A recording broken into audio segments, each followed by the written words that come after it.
నమస్తే STV news కి స్వాగతం.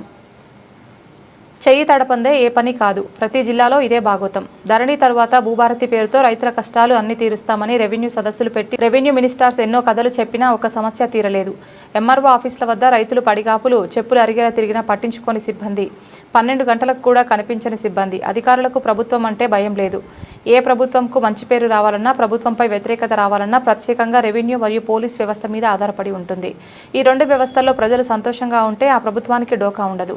కానీ తెలంగాణ ప్రభుత్వంలో ఈ రెండు వ్యవస్థలు గాడి తప్పుతున్నాయి. ఎంతోమంది ఎంఆర్ఓలు అవినీతితో పట్టుబడిన అవినీతి మాత్రం ఆగడం లేదు. గతంలో ఇదే శామీర్పేట్ ఎంఆర్ఓ పట్టుబడిన సంగతి అందరికీ తెలుసు.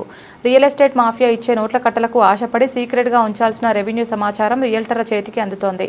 మేడ్చల్ రంగారెడ్డిలో 100 కోట్ల రెవెన్యూ సిబ్బంది మరియు పోలీస్ సంపాదిస్తున్నట్లు ప్రజలు చెబుతున్నారు.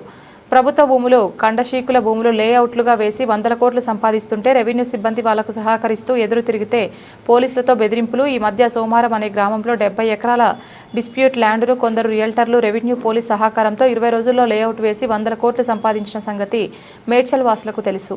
పోలీసులు కొందరు రియల్టర్లుగా మారారని, తాము కంప్లైంట్ చేస్తే తమ మీదనే కేసులు పెడుతున్నారని జనం గగ్గోలు పెడుతున్నారు.